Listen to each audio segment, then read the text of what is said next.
혹시 여러분이 보시기에 제가 치킨을 좋아하는 것 같나요? 왜 그런 생각을 하게 되셨습니까? 네, 아마도 자주 들으셔서 그럴 거예요. 우리 목사님은 치킨 얘기를 많이 해. 진짜 좋은가 봐. 사모님이 그러는데 목사님 어제도 치킨 드셨대. 사모님은 이제 치킨이 쳐다보기도 싫으시대. 이런 얘기들이요. 저와 함께 보낸 시간이 길어지면 길어질수록 여러분은 제가 치킨을 좋아한다는 걸 잘 아시게 됩니다. 왜냐하면 지속적으로 관찰이 되거든요. 일관되니까요. 이 경험이 반복될 때마다 여러분은 아시게 됩니다. 목사님은 치킨을 좋아해. 그런데 만약 제가 일관되고 지속적으로 똑같은 말을 하지 않고 이랬다가 저랬다가 하면 어떨까요? 하루는 치킨이 좋다고 했다가 하루는 치킨이 너무 싫다고 했다가 또 치킨 너무 맛있다고 했다가 치킨처럼 맛없는 음식은 없다 그랬다가 치킨은 해롭다고 했다가 이렇게 왔다 갔다 하면 어떨까요? 그러면 여러분은 저를 이상한 사람으로 여기거나 아니면 헷갈릴 겁니다. 그래서 치킨이 좋다는 거야, 안 좋다는 거야? 성경을 읽으실 때 헷갈리는 거 없으신가요? 다행인지 모르겠는데요. 보통은 성경을 잘 안 읽으니까 헷갈리는 게 없습니다. 그런데 성경을 읽으면 헷갈리는 게 생깁니다. 오늘 말씀에도 등장하는데요. 율법 때문에 헷갈려요. 한국 교인들은 율법이라는 단어는 잘 안 씁니다. 복음, 은혜 이런 말을 많이 쓰죠. 우리는 율법에 아예 관심이 없습니다. 자, 율법은요, 우리에게 또 우리 삶에 별로 그렇게 딱히 중요한 이슈가 아닙니다. 중요한 단어도 아니에요. 교회에서도 율법을 별로 강조하지 않았어요. 복음, 은혜, 보혈, 자, 이런 단어가 중요하지 율법은 주제가 되지 않아요. 그런데 실상 성경을 읽어보면 율법이라는 단어가 엄청나게 많이 나옵니다. 율법 계속 나와요. 심지어 조금 넓게 보면 우리가 모세오경이라고 부르는 창세기, 출애굽기, 레위기, 민수기, 신명기 전체가 토라, 율법입니다. 성경에 율법이라는 단어는 너무 많이 나오는데요. 문제는 이 율법을 말할 때 이랬다가 저랬다가 한다는 것입니다. 그래서 율법이 좋다는 거야, 안 좋다는 거야? 따라야 한다는 거야, 따르지 말아야 한다는 거야? 자, 유대인들에게는요, 율법이 너무 소중한 겁니다. 그들에게는 이게 제일 소중한 거예요. 근데 우리는 이제 유대인이 아니고 이방인이니까요, 율법에 별로 관심이 없습니다. 시편 1편은 복 있는 사람에 대해서 말하고 있죠. 2절 읽어볼까요? 오직 여호와의 율법을 즐거워하여 그의 율법을 주야로 묵상하는도다. 자, 복 있는 사람은 율법을 즐거워하고 밤낮으로 묵상한다. 자, 율법이 이거 좋은 것 같아요? 안 좋은 것 같아요? 좋은 것으로 보입니다. 고린도후서 3장 6절도 있습니다. 그가 또한 우리를 새 언약의 일꾼 되기에 만족하게 하셨으니 율법 조문으로 하지 아니하고 오직 영으로 함이니 율법 조문은 죽이는 것이요 영은 살리는 것이니라. 자, 여기서는 율법 조문이 죽이는 것이라고 하십니다. 그러니까 어느 장단에 맞춰서 춤을 춰야 될지 모르겠습니다.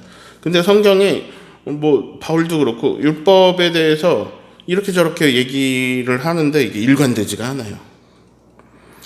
제가 더 헷갈리게 해드릴게요. 자, 율법은 누가 주셨습니까? 아주 빠르게 설명드릴게요. 아브라함이 이삭을 낳고 이삭이 야곱을 낳고 야곱은 12아들을 낳았어요. 그의 후손들이 12지파가 됩니다. 이스라엘이 이제 겨우 70명이었는데 애굽에 갔다가 거기서 수백만 명이 됩니다. 애굽 왕이 이 민족을 노예로 삼고 강제 노역을 시킵니다. 너무 괴롭게 살아가던 중에 하나님은 모세를 세워서 이 백성들을 애굽에서 탈출시키십니다. 그리고는 그들에게 말씀해 주세요. 나는 너희의 하나님이 되어줄게. 너희는 내 백성이다. 계약을 맺는 거예요. 근데 내 백성은 저기 다른 나라 사람들하고는 뭔가 다르게 살아야 돼. 내 백성은 이렇게 살아야 한다 하고 주신 법이 율법이에요. 율법은 하나님의 백성에게 하나님께서 하나님의 백성답게 살아가도록 주신 법이에요. 그래서 그 안에는 뭐 제사하는 법, 사람과 사이에 발생하는 분쟁을 다루는 민법, 그리고 이제 도덕법 이런 게 내용으로 구성되어 있어요. 자, 하나님의 백성으로 살아가라고 하나님께서 특별히 이스라엘 백성들에게 주신 이 율법이 좋은 건가요? 안 좋은 건가요? 좋죠. 근데 왜 우리는 하나님이 주신 그 율법을 지금 왜 잘 모르죠? 별로 중요시 여기지도 않죠? 따로 공부도 안 합니다. 율법 원래 다 외워야 되는데 우리는 이거 외우기는커녕 율법이 뭔지도 잘 몰라요. 율법에 대해서 배우지도 않아요. 생각도 안 해요.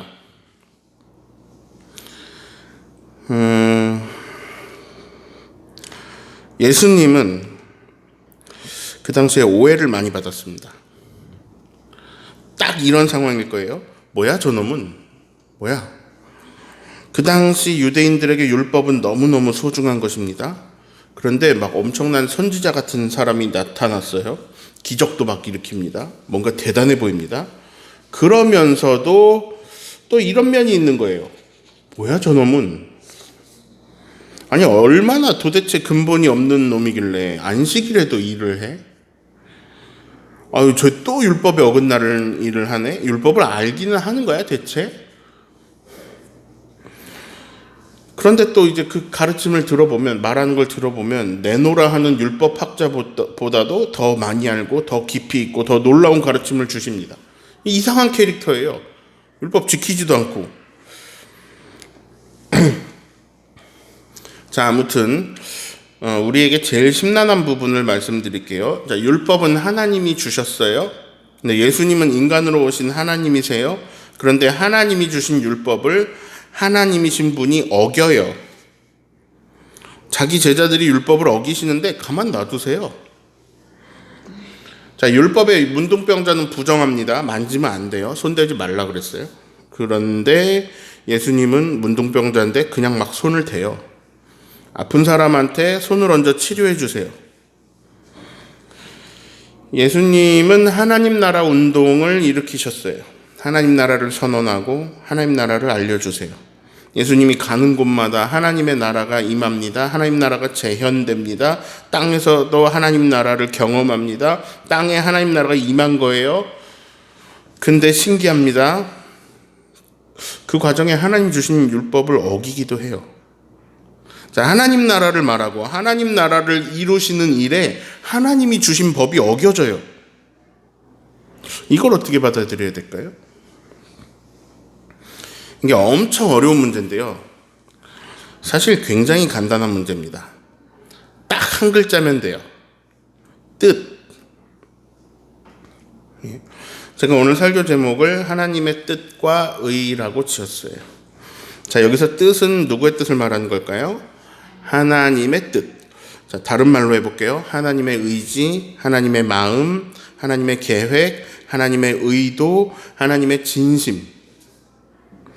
자, 뜻과 계획과 의지와 의도와 진심이 이 오늘 키워드입니다.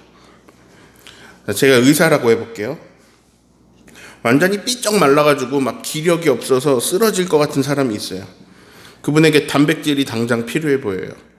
그래서 이런 처방을 내렸습니다. 치킨을 드세요. 당분간 매일 드셔야 됩니다. 또 다른 사람이 왔어요. 이 사람은 너무 튀긴 음식만 먹어가지고 몸무게가 150kg에 각종 고혈압에 당뇨에 막 고지혈증에 이 사람 위험해 보여요. 그래서 이런 처방을 내렸습니다. 치킨 먹지 마세요. 자, 이런 게 율법입니다. 치킨 먹으세요. 치킨 먹지 마세요. 완전히 반대의 내용이죠. 치킨을 먹어라. 치킨 먹지 말아라. 반대잖아요. 그런데 의사의 뜻, 의사의 계획, 의사의 의지, 의사의 의도와 진심은 사실 둘 다 똑같아요. 앞에 사람한테도 건강하세요. 뒤에 사람한테도 건강하세요. 치킨 먹어. 치킨 먹지 마. 이거 완전히 반대말인데 사실 똑같은 말이에요. 건강합시다. 건강합시다. 이런 게 율법이에요.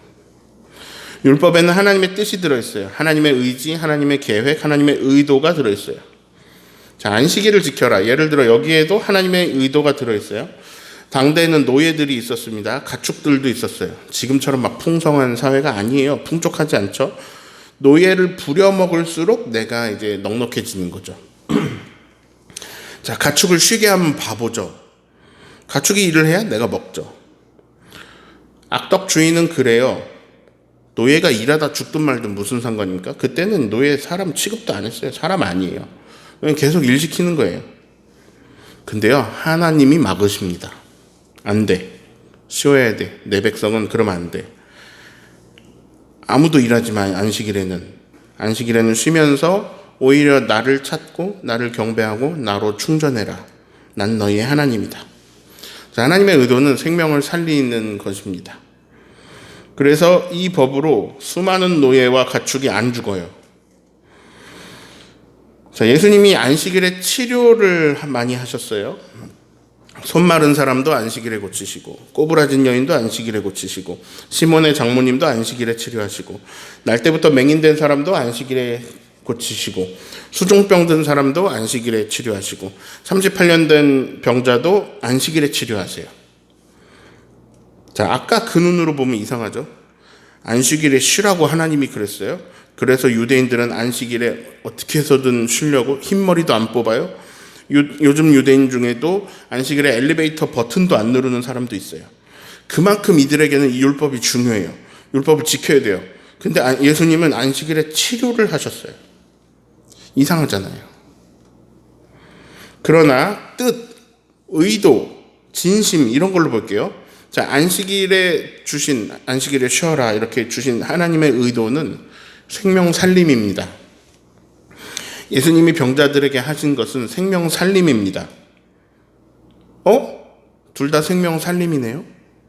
똑같은 일을 하신 거예요. 행위로는 완전히 달라 보이지만 뜻으로는 완전히 똑같은 일이에요. 예수님은 오해를 많이 받았습니다. 예수님의 행동들이 다 율법을 어기는 것 같고 선지자들의 말을 어기는 것 같았거든요. 자, 예를 들어서 선지자가 치킨을 먹지 말라 이렇게 말씀하셨는데 예수님은 치킨을 먹이는 거예요. 그러면서 말씀하세요. 이 사람에게 지금은 치킨이 필요하다. 즉 선지자가 한 말도 그 사람이 치킨을 먹어야 건강하다. 예수님이 치킨을 먹이시는 것도 그걸 먹어야 그 사람이 살기 때문이에요. 그러니까 선지자도 이 사람이 살리기 위해서, 예수님도 이 사람을 살리기 위해서 하시는 거예요. 뜻이 똑같다는 거예요. 즉 율법에도 하나님의 뜻이 들어있고요. 우리가 지금 말하는 복음에도 하나님의 뜻이 들어있어요. 여호와의 율법을 즐거워하면서 주야로 묵상하는 사람은 복이 있는 사람이 맞습니다.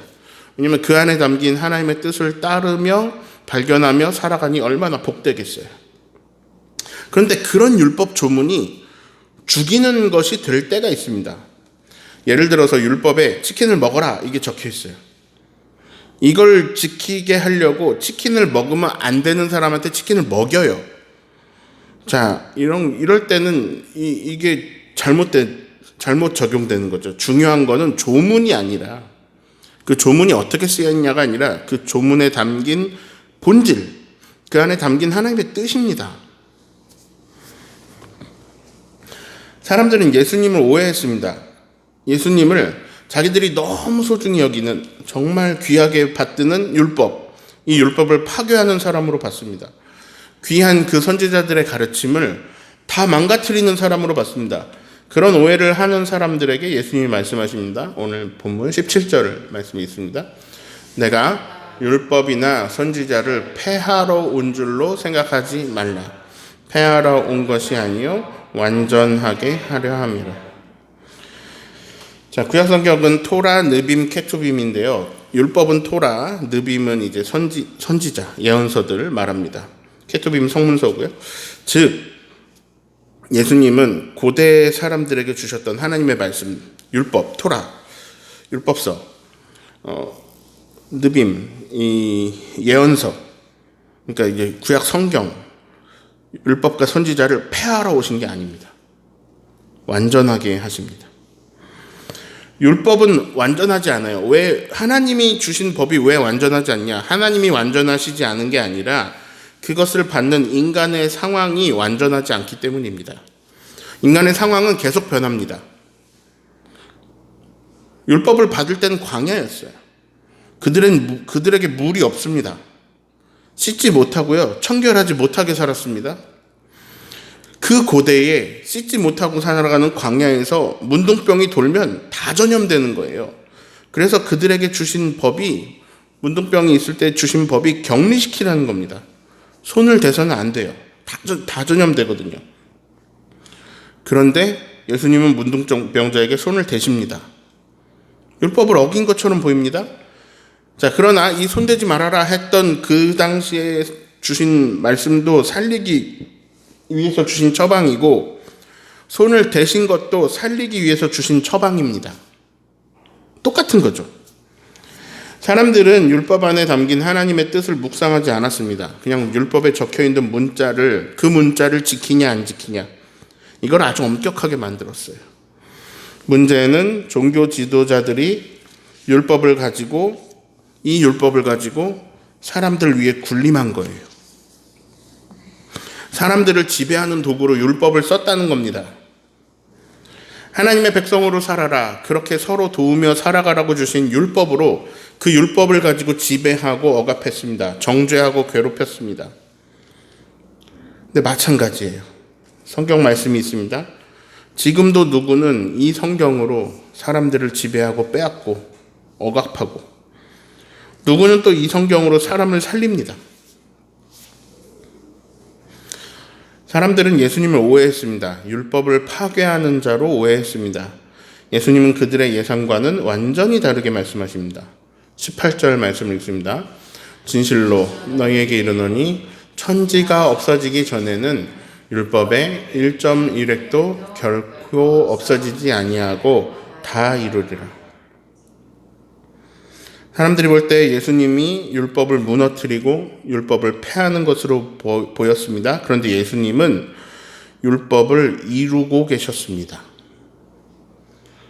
결코 없어지지 않고 다 이루리라. 율법 안에 담긴 하나님의 뜻이 이루어지고 있는 거예요. 자, 율법은 하나님 주신 법이며 1.1획도 중요합니다. 작은 것도 중요해요. 19절을 읽습니다. 그러므로 누구든지 이 계명 중에 지극히 작은 것 하나라도 버리고 또 그같이 사람을 가르치는 자는 천국에서 지극히 작다 일컬음을 받을 것이요, 누구든지 이것을 행하며 가르치는 자는 천국에서 크다 일컬음을 받으리라. 자, 이거 계명 중에 작다고 버리는 사람, 그렇게 가르치는 사람은 천국에서 지극히 작다. 누구든지 이 하나님의 법을 행하는 사람, 이 말씀을, 이 뜻을 행하며 가르치는 사람은 천국에서 크다 일컬음을 받을 것이다. 자, 율법을 주실 때요, 광야에 있을 때 주셨는데, 광야에 살던 고대 사람들에게 주셨는데요. 근데 그 광야 시대 말고 예수님 시대만 해도 이로부터 한 1500년은 시간이 흘렀어요. 그러니 그 사이에 얼마나 많은 문화의 차이, 상황의 차이, 이런 게 생겼겠어요?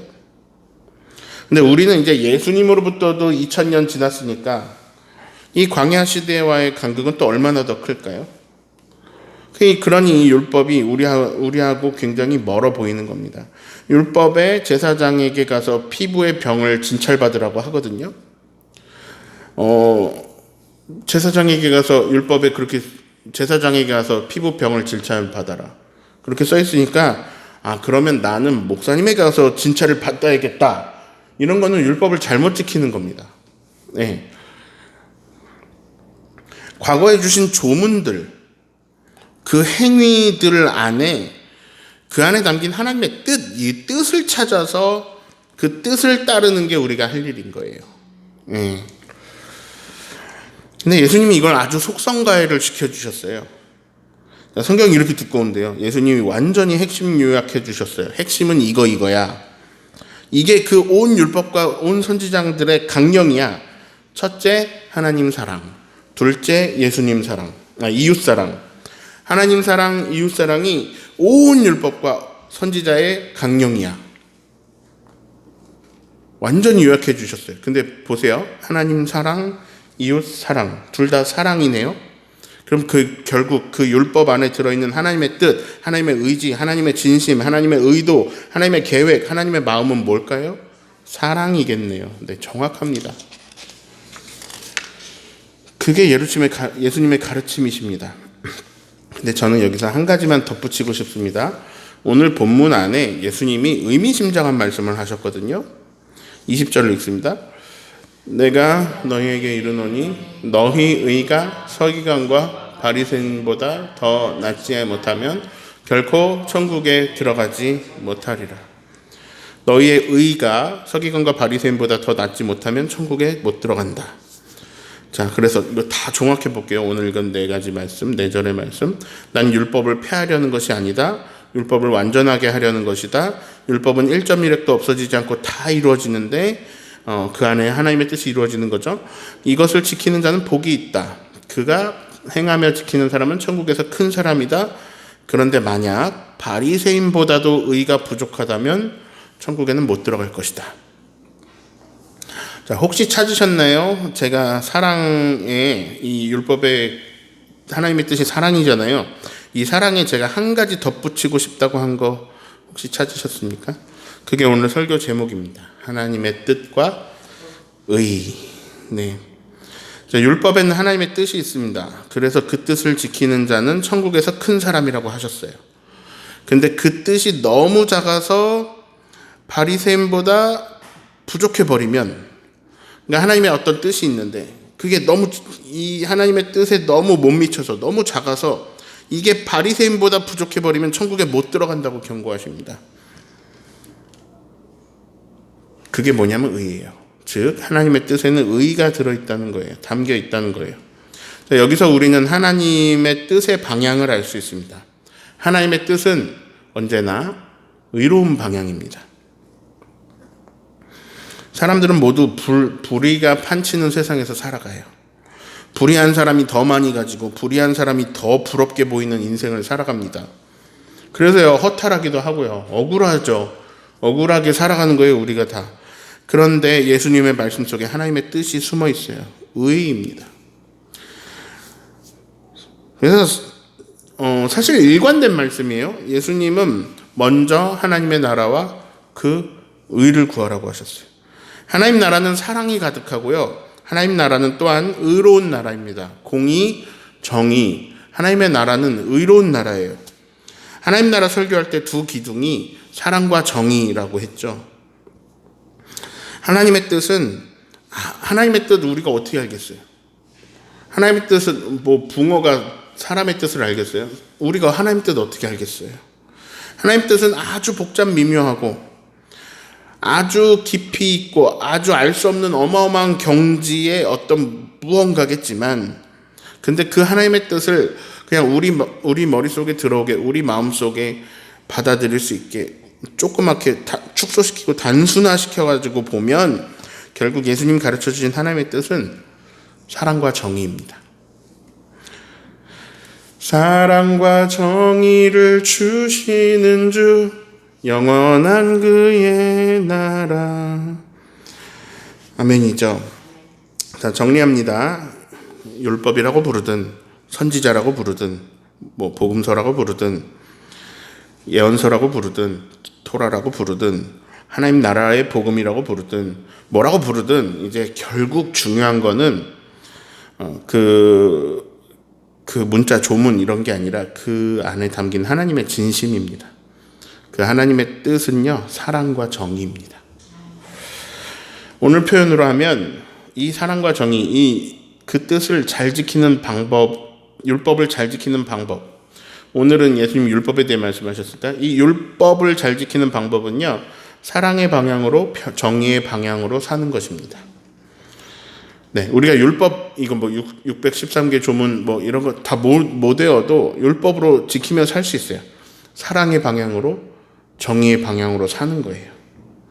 세상이 불의해도, 세상에 사랑이 없어도 우리는 그렇게 사는 겁니다. 이걸 다른 말로 하면 믿음으로 산다고 얘기해요. 그것이 하나님의 백성에게 하나님이 바라시는 것입니다.